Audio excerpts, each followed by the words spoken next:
AI is the hottest topic in the world. ChatGPT, the poster company of generative AI, is trending in searches every single day. And what that means for you is this: the time to embrace AI technology is now, because automation helps us to do more with less while continuing to meet and exceed business expectations. It's like magic. And if you haven't tried HubSpot's new AI features, you should do that. Content Assistant and ChatSpot are two brand new tools that will immediately save you and your team's time. HubSpot's features run on ChatGPT's tech to help you make compelling content and manage your CRM way faster than before.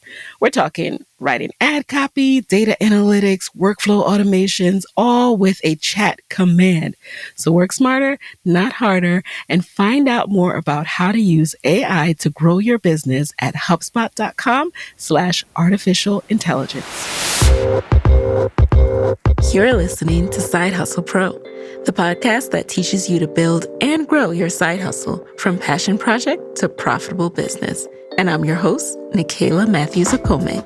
So let's get started.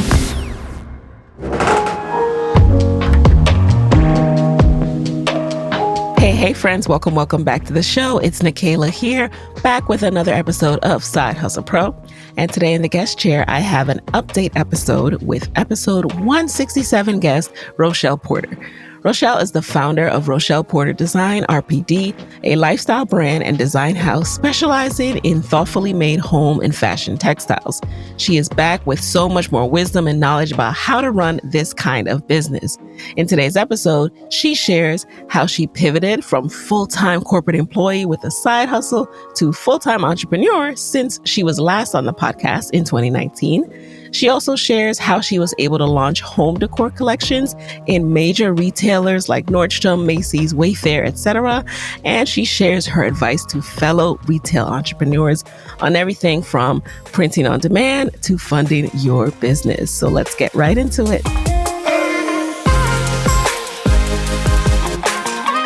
So Rochelle, welcome back to the guest chair. How are you? I'm doing amazing. Glad to be back. I'm very happy to have you back. You know, I went back and I listened to your original episode. One of the things we touched on at that time, you were still side hustling. Now you had you had a great deal. You had a contract with a company. You had flexibility, but that contract was going to come to an end. So pick us back where we left off. How long did you side hustle after that? I'm trying to think of what year that was. 2019. We spoke in 2019. Can you believe it? 4 years ago. Yes. It seems like just yesterday. Yep. But a lot has happened since then. So my contract actually ended December 31st, 2019. Mm-hmm. So 2020 was the year. Yeah. That, I was going to take this seriously. I was going to do it full time, go full throttle. And, then COVID happened. We know what happened. Yep. And really changed the game. Yep. So when you were going to go full time, go full throttle, what did that look like for you? Doing online sales, doing business to business sales for your interior design products, or completely focused on customer based for your athleisure products? It was mostly, at least at the time, I was looking mostly at athleisure. Okay. That was kind of what was getting the most traction. I actually even thought about getting rid of the home stuff. Oh, really? Just nothing was happening with that. And all the attention was on the athleisure. Okay. So that was what I thought was going to be my ticket. But, things don't always turn out the way we think. So what happened? What was the challenge for you? If people were home, they were still shopping. So what was the biggest challenge you had during the pandemic period? Oh, okay. So I should back up. Prior to me leaving my full-time job, nothing was happening with the home decor. Okay. So I thought just, going into 2020 that I would kind of put that to the wayside or get rid of it completely and focus on the athleisure. Then, we know what happened in March. The entire world changed. And so people were in their houses more. Yes. So it was like night and day. The home decor suddenly had a resurgence and it was crazy. Everyone wanted to decorate their house now because they're there all the time. Everyone wanted to decorate their house. Including me. And also, Same. So, we got a little bit of buzz from that. Actually, let me back up even more. The catalyst for that. So, 2020, everybody that did anything related to fabric, fashion design had pivoted to making masks because, Masks. the Okay. demand Right. was, Right. yeah. And at first I was like, do I really want to do this? Because everybody's doing it. Yeah. And then it was like, wait, everybody's doing Right. it. Like, There's a I need to need get for in on this. this. Yep. Absolutely. So it was to the point where, you couldn't get anything shipped. So we were taking fabric scraps. I was like cutting up old things, even old pillows that weren't selling, and literally making them into masks. That's how great the demand was at the Yeah. time. So, I think one of the catalysts was we got written up in an article in Forbes with other like Black owned brands who had pivoted to mask making. Okay. Like that was the whole topic of the article. And, there was not even any picture of the product in the article, but just our name being mentioned brought a lot of attention to my website and to the other products that we had. Yes. So that was really a turning point. It's so funny. That period of life will always just seem like a blur. Like, did that really happen? So crazy. And I remember my first mask was like a Jamaican flag folded into a triangle. Right. It was hard times out here. Oh my gosh. So was that enough to sustain you financially though? Your mask sales and your interior design sales? Yeah, it wasn't just the masks at first. So press begets more press. Yes. So from, the mask sales, we started getting more attention to other products, including the athleisure. So that caused a surge in sales of that product as well. But also what happened in 2020 was that Black lives started mattering to the mainstream. And I remember this was, I think, right after George Floyd, like literally the day after, like I noticed my Shopify notifications going off. Like I had no idea what was happening. And then like a friend was texting me like, oh, you're in such and such blog or you're in such and such publication. I'm like, what? Like all these home decor publications, BuzzFeed, Pop Sugar, all these places started covering me out of the blue. I've heard this refrain. Yes, I've heard this pattern. Girl, yes. Yes. So needless to say, that degree of coverage was not sustainable. Right. But at the time, it was really what it took to kind of blow us up and take us to the next level and even get noticed by a retailer. So talk to us about the next level. What has that looked like? Sure. So I'm still figuring it out. I feel like I've been through a couple of pivots, first since just leaving my job and going full time, I've really had to like reevaluate my product mix and figure out like what sells, what doesn't, what business model I should follow. But I think right now, as we've started working with more major retailers, and I've also separated the activewear out into its own separate brand called Fit by Row. Oh, okay. I feel like I have a whole new company. I feel like I have two companies. So what did you learn about the product mix? What you should keep, what you should get rid of, and how did you get to the point where you knew you needed to separate out the athleisure? Sure. So I think, 2020, 2021, people were just kind of discovering us in the mainstream because of the press coverage. And, it was cute. They, cute. People loved the product and they were still, I don't want to say they were feeling guilty. There was still an emphasis on supporting Black owned businesses. So that was great. But as we grew, like getting into West Elm, for example, was kind of a game changer. Okay. And started kind of venturing to other places in the home decor product category, adding additional products, table runners, now wallpaper. It just did not make sense for that and like a sports bra to exist in the same space anymore. The same website. It was cognitive dissonance. And it's a whole different business model. It's a different customer. It's, they just needed to separate. How did the West Elm partnership work? What did that look like? Sure. So That was an interesting product of the pandemic as well, but it's been a great partnership. So while I was working full time, I did pop up shops at West Elm. So I started with my little collection of throw pillows, not because I have a great affinity towards pillows, but because it was like literally a square. I didn't know how to produce anything. I didn't know how to manufacture a product, but I knew I could get my print onto a square. Right. So I did that, and my collection, as it was like 8 pillows.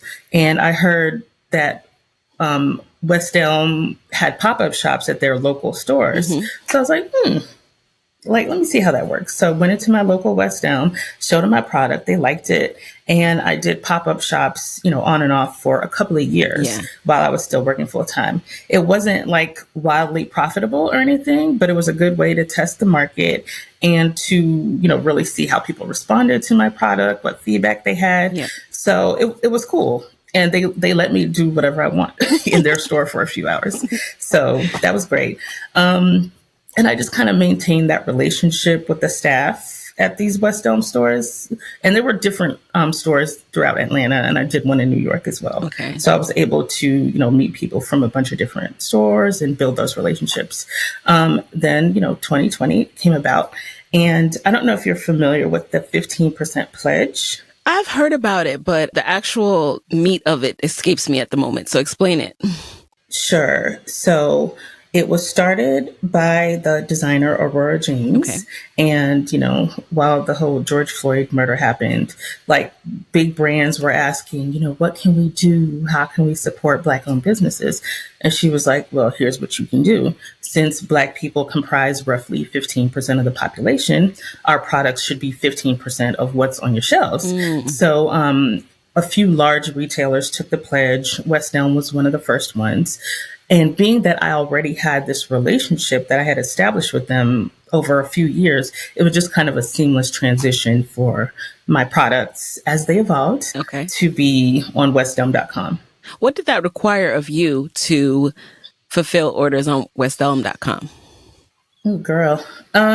Fortunately, it was a drop ship relationship. Okay. So I didn't have to ship them a bunch of inventory. We were still in the pandemic too. Right. So that may not have even been possible at the time. But, it was a great just legitimizer for our business.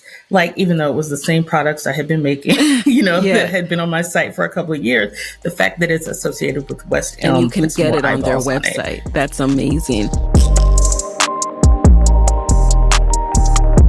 How did you find a dropshipper that could deliver the quality? It's one thing when you create it, but how do you make sure that the quality is the same for the customers who order it? Sure. So initially the dropshipper was me. And my family, everybody in my house. So now we get into the real. Yes. Now I'm getting the real. So that was not only because, just financially at the time, it's what worked. It's just, again, in the pandemic, it's just hard to get out there and do business as usual. Eventually, I started working with the manufacturers that I worked with were local, and they were able to drop ship. That was part of the services that they offered as well. So that made it a lot easier. Okay. But when you were doing it, were you literally receiving orders to your email and fulfilling them? Yeah. Wow. Absolutely. You got to do what you got to do. Put them in the little bag. Put it in the work. Printing out the receipt. Yes. Sending it off. The packing slips, everything. All right. And is that partnership still going right now?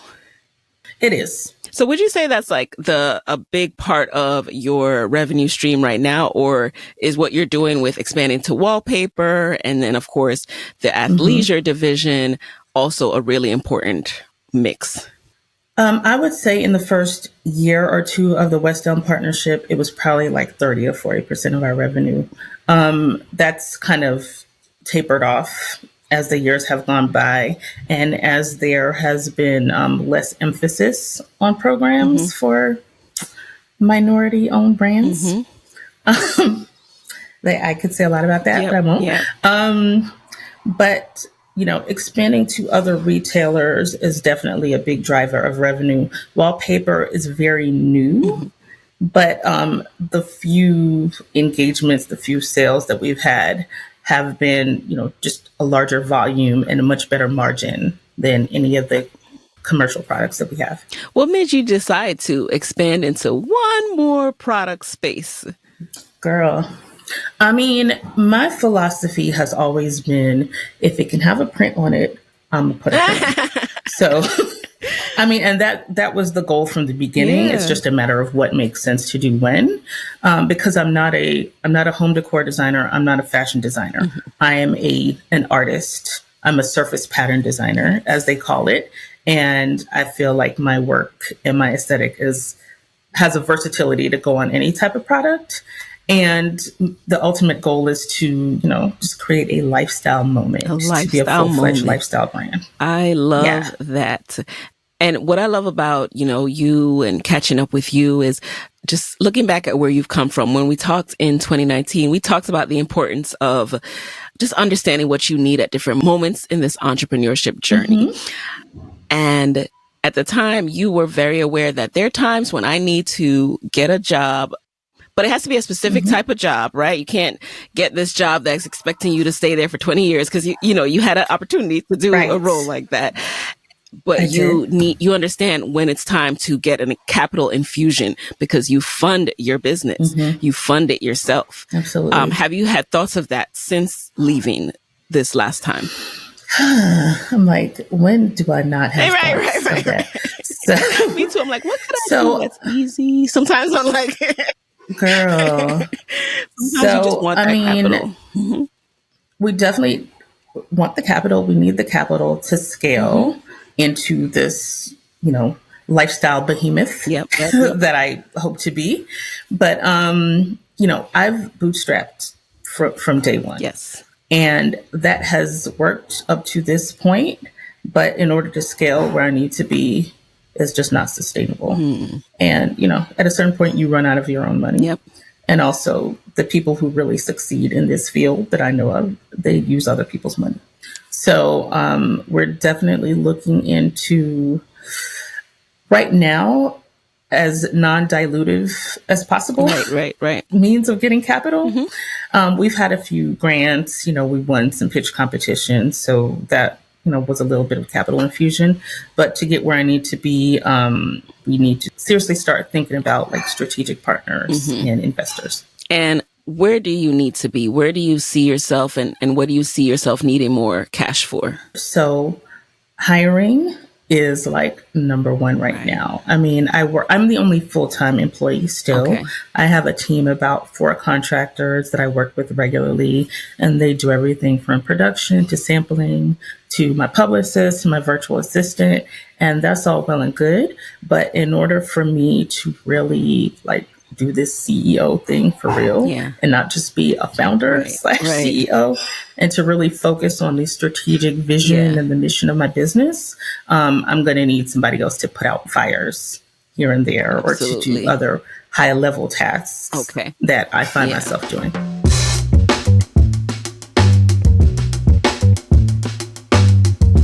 In order to grow your business and have actual full-time employees, you definitely need more money.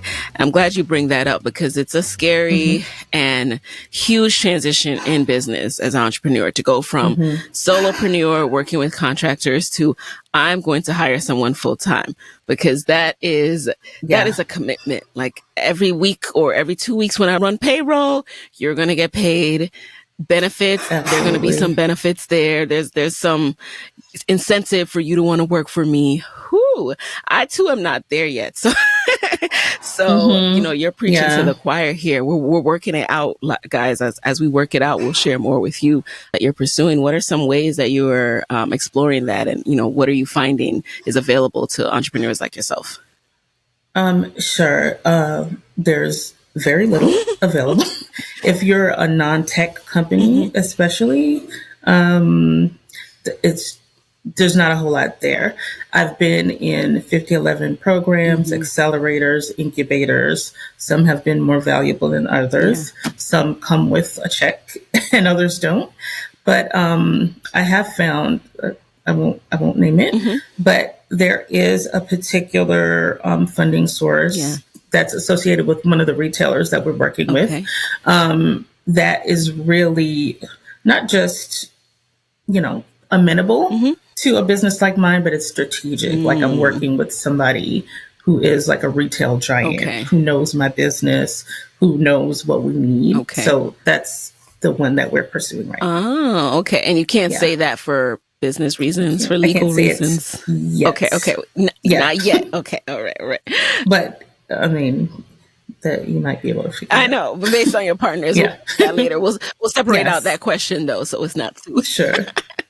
But thank you for sharing that though, and the real challenges that you are facing. But even Mm-hmm. still, with all these challenges, you are pursuing new surfaces to put your prints on. So I understand you have Mm-hmm. bedding launching as well this year, right? So what went into that decision?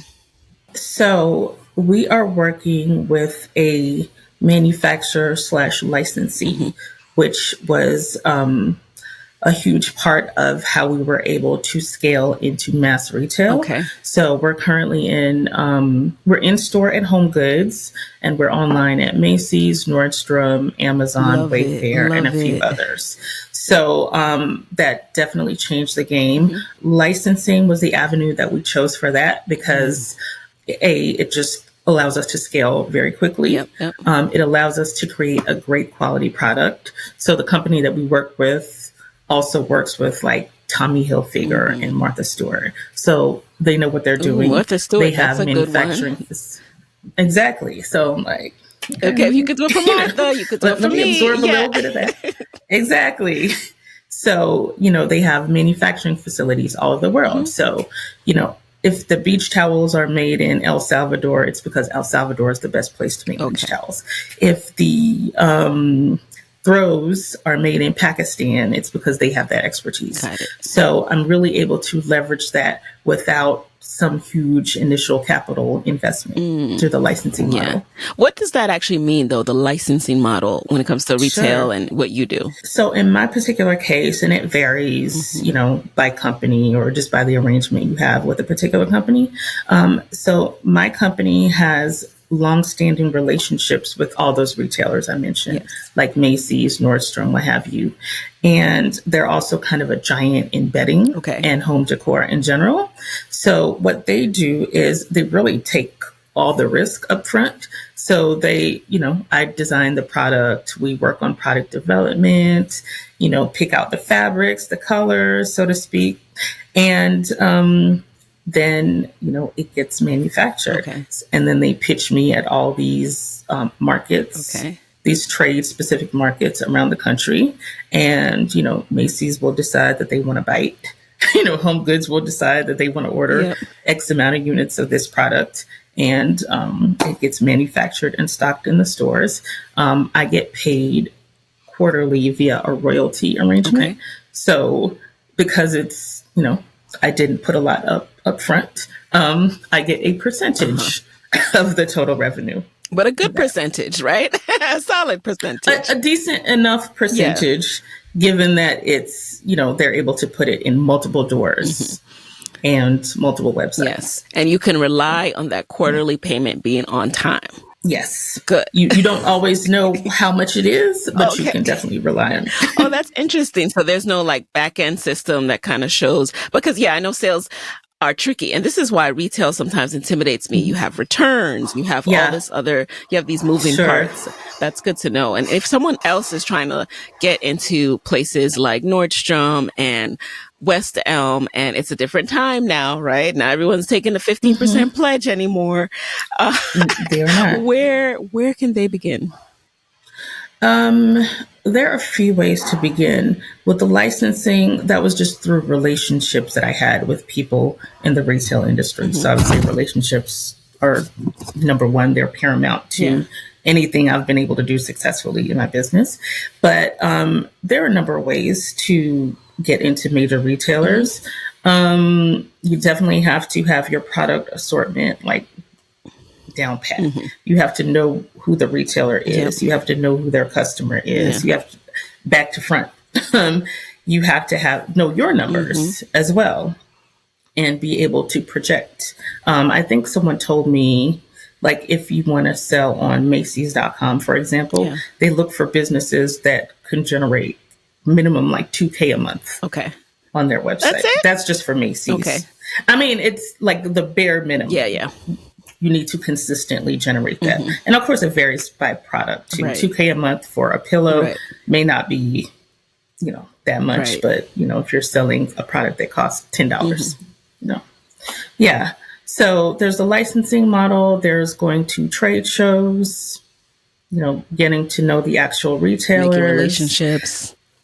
Absolutely. There are also several programs, like one that I just completed. It's called the Workshop at Macy's, which I would highly recommend applying to anybody who's in retail. You might not get in the first time. Most people apply 2 or 3 times to get into it, but they call it like the Harvard of retail. Really? That may be putting a little too much on it, but it's Brown. Yeah. No, Princeton this is good. This is the first time I'm hearing about a Macy's program. Usually I hear about like the Target or whatever, but yeah. Sure. So tell us more. Absolutely. So I think the difference with this program and all those other programs is that this has been around since, I don't want to misquote, 2011. Okay.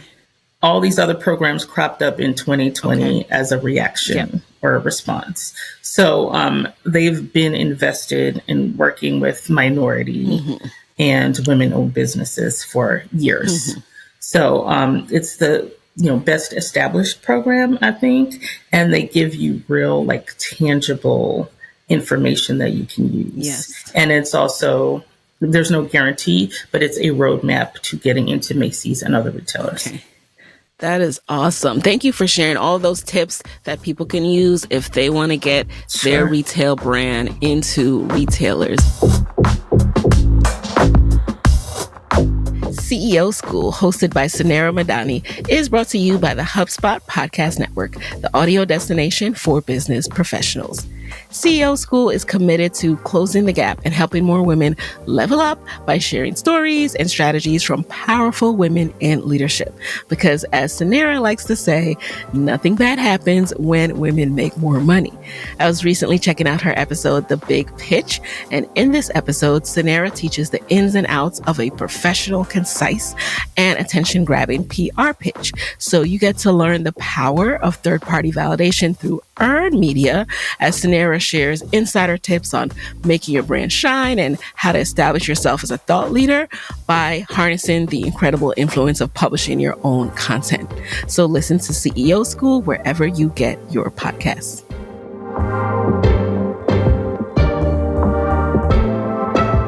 And what about tips for if you're still doing your own e-commerce sales as well? Obviously, you built this website.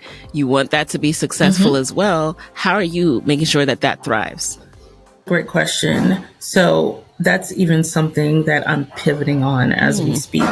So, the products in our latest collection are sold online and in store at all these other retailers. Latest collection meaning the wallpaper or the... No, the throw pillows and throws and beach towels that I came out with this spring are in the Nordstrom and the Macy's and Home Goods right now.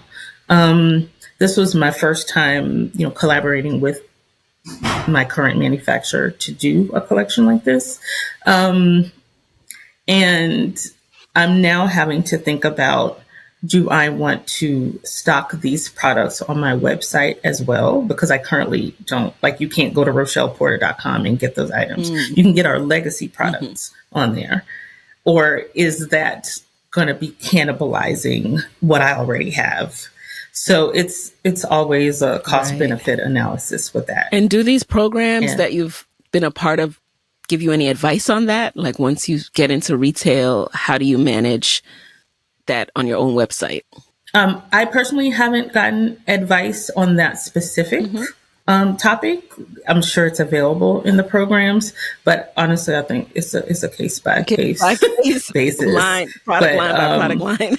Yes, product line by product line, because we got a lot going on and a lot of different means of production for every product. I think about so many things as you're speaking. So I think about the fact that so for a lot of people, when they're starting out, there's an intimidation factor. Like, I'm not ready for retail. I'm not ready for retail. And it seemed like for you kind of jumped into it. You said, okay, the opportunity has presented itself. I'll make myself ready. Yeah. So what would be your advice for people who don't feel ready? Should they still pursue it and they'll rise to the occasion, or what, or knowing what you know now, are there things that you would suggest they get into place before they pursue retail? Well, the retailers will let you know if you're not ready. So you don't have to worry about that.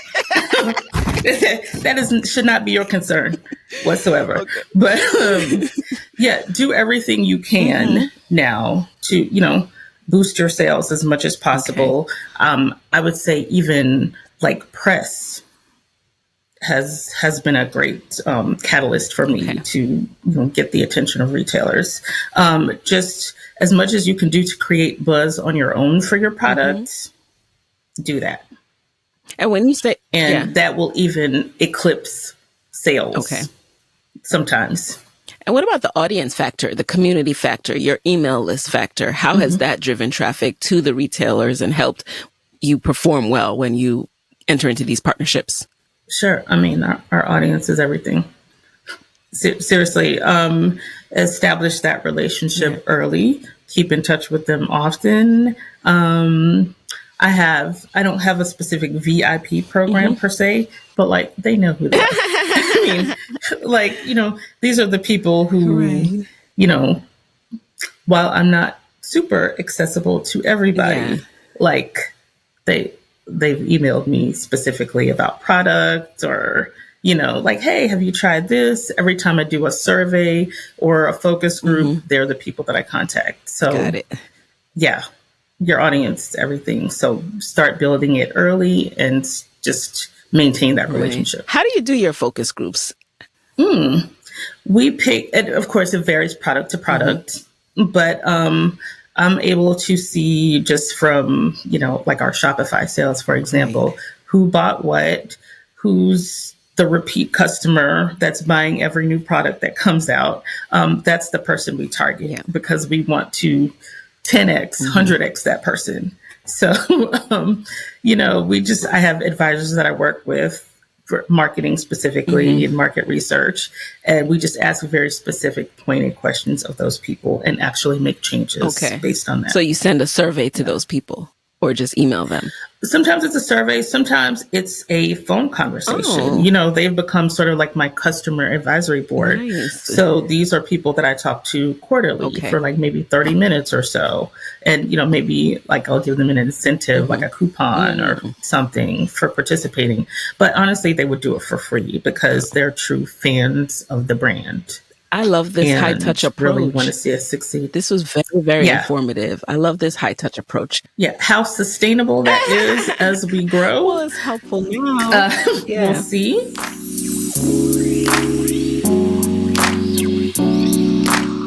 So a lot of people, as you know, lose money as they take on these new retail partnerships, as they grow, as they get inventory, as they launch new brand lines, all of that.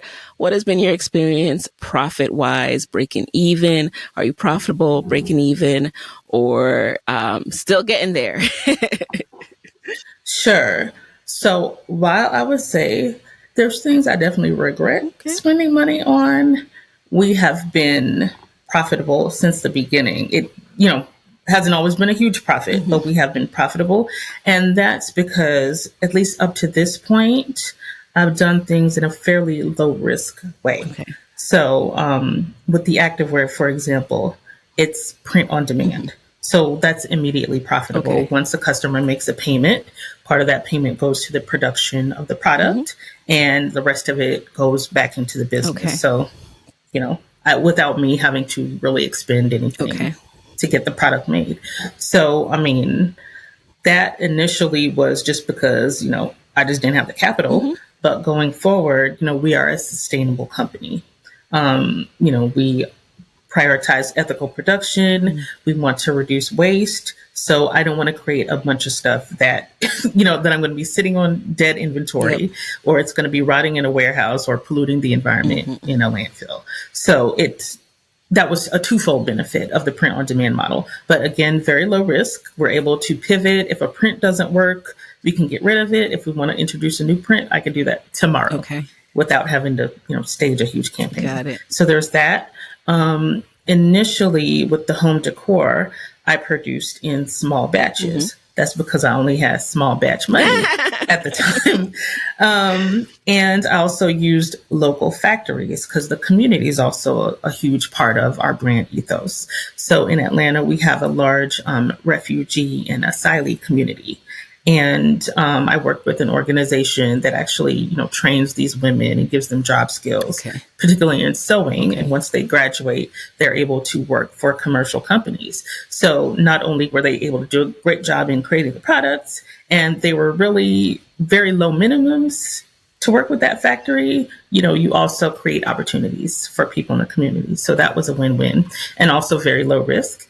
And now with the licensing model for our latest collection of home decor, again, they are taking the risk on me by, putting so much into the production and marketing of the product up front. So that's what's worked for me so far in remaining profitable. Going forward, we will probably have to take on a lot more risk to really grow and scale to where we want to be. Okay. What do you regret spending money on? Ooh, girl.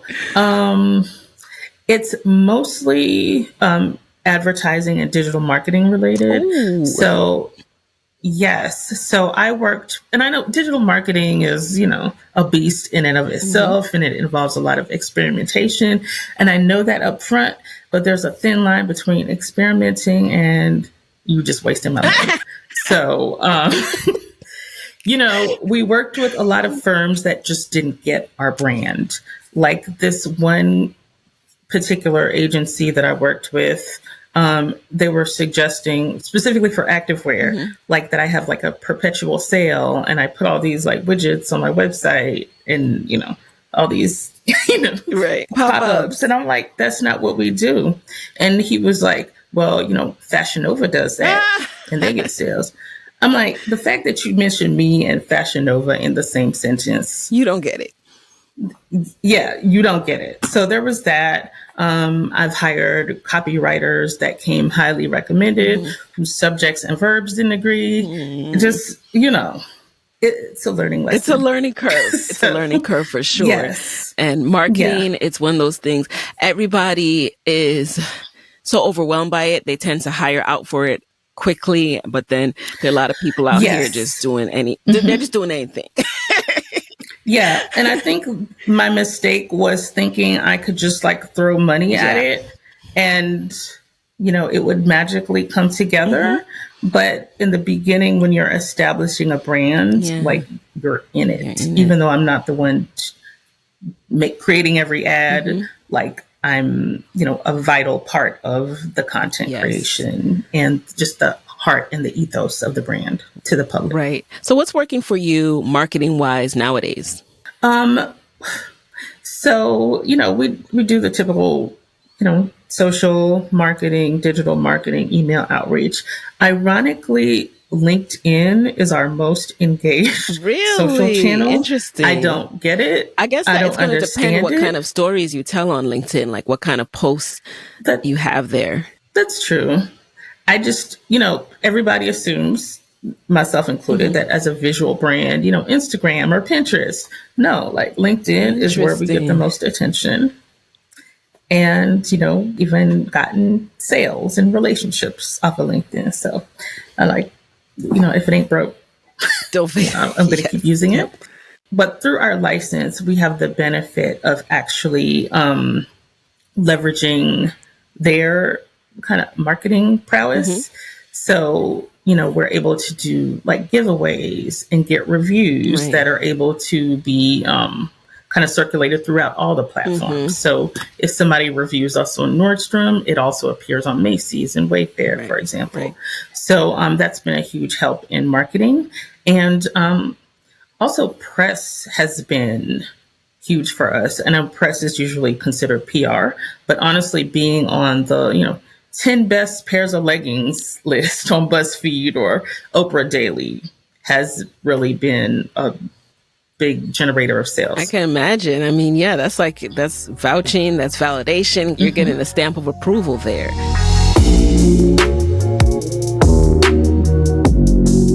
And I like that you bring up, you can't just do what big brands are doing when you're starting out as even a medium-sized brand. You can't just say, oh, Fashion Nova does this. Like Fashion Nova has a lot of money. They're doing a lot. Okay. And also those coupons, if you just say, oh, I'll just give a coupon, like you have to know how to do financial projections, like giving everyone a discount. Right. You have to actually do the calculations of what that looks like with the final sales and then the margins, because that affects how much you profit. So it looks nice and it's great that, oh, people see the coupon, they're coming in, they're taking the sale, but are you making enough money when you do that? Exactly. All things to consider. Now, I love that you talked about the drop shipping. And before we jump into the lightning round, I just want some final tips. You have been very successful with print on demand. And I'm curious what advice and tips that you have for people who want to have such a high quality brand like yours, like Fit by Row, for example, and make sure that that quality is maintained. Sure. For one thing, I would say make sure the product that you're using is high quality. Okay. So, I've worked with print on demand companies that can make anything from art prints to, the top I'm wearing now, to leggings, to phone cases, what have you. Not every product that they make is high quality. Okay. Definitely order samples. Definitely just really look carefully at the product. Maybe try different companies to see who has the best product in that particular product category. You can't sell everything. There are some designers out there who, as long as they can put a print on a product, they'll sell it. I can't do that. If I can't wear it, if I won't wear it, I'm not going to sell it to other people. So there's that. Also, just make sure the margins make sense. Because there's the base price that the print on demand manufacturer will charge you. And then there's your markup. Make sure your markup is enough to, take care of you, but also not so ridiculously high that a customer won't pay. Yeah. So you just really have to find that sweet spot. Absolutely. Price-wise. Absolutely. All right, so now we're going to jump into the lightning round, an updated lightning round with Rochelle. I'm curious to know what you have to share this time. You know the deal. You just answer the very first thing that comes to mind. You ready? Sure. All right. So what is a top resource that has helped you in your business that you can share with the Side Hustle Pro audience? I would say, and this is very recent for me, certification, like getting certified as a woman-owned business, a minority-owned business, or a municipal business.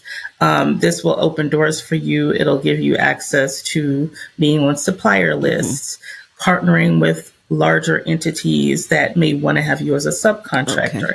That's where you really scale and access like the big money. Yes.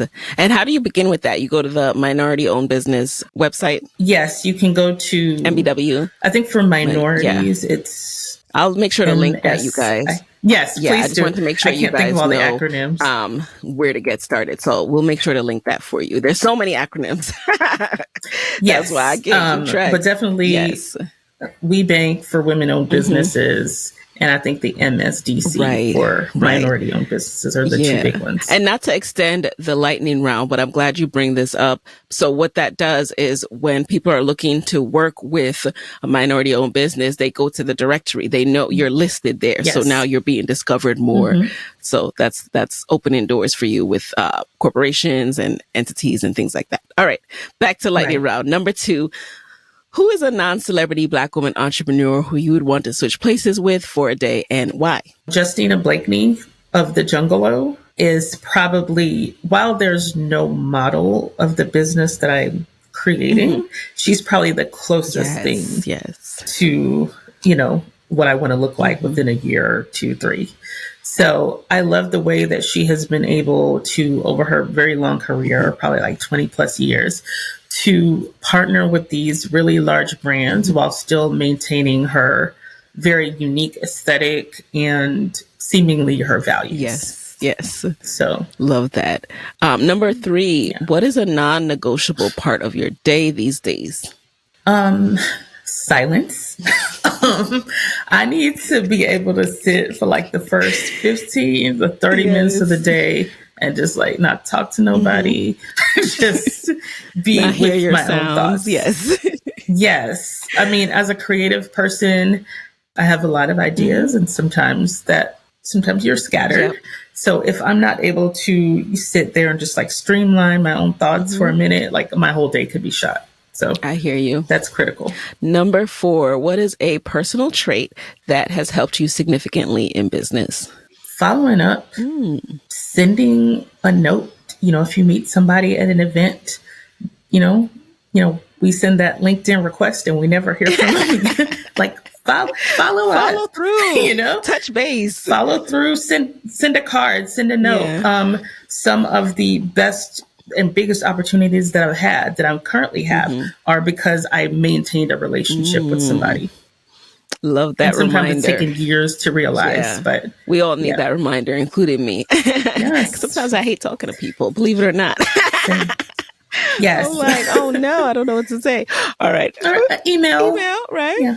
Okay, finally, number 5. What is your parting advice for fellow Black women entrepreneurs who want to start their own thing, be their own boss, but are worried about losing the steady paycheck? I don't know what my answer was last time. It was probably something very like boo-boo. It doesn't matter. Motivational. We need to hear where you are now mentally. Yeah. Okay, this time, just real practically, stack your money, stack your money, stack your money. Get out of debt if you can. And even when you are ready to make that transition, if there's something you can do even on a part-time basis, or there's another stream that you can create outside of the business that you're creating, do that, because you don't want to put the pressure on your new fledgling business to be wildly successful in the beginning. And you want to give yourself that cushion and that room to like experiment and make mistakes without a huge financial consequence. Yes. I love it. Talk about it. All right, Rochelle, where can people connect with you and your brand after this episode? You can find me on RochellePorter.com, and on all socials, I'm Ro Porter Design. All right, guys, there you have it. I hope you learned a lot. All my retail folks, I hope you learned a lot from this episode. You now have a guide that you can go hit up to learn even more. And I will talk to you guys next week. Hey guys, thanks for listening to Side Hustle Pro. If you like the show, be sure to subscribe, rate, and review on Apple Podcasts. It helps other side hustlers just like you to find the show. And if you want to hear more from me, you can follow me on Instagram at Side Hustle Pro. Plus, sign up for my 6-bullet Saturday newsletter at sidehustlepro.co/newsletter. When you sign up, you will receive weekly nuggets from me, including what I'm up to, personal lessons, and my business tip of the week. Again, that's sidehustlepro.co/newsletter to sign up. Talk to you soon.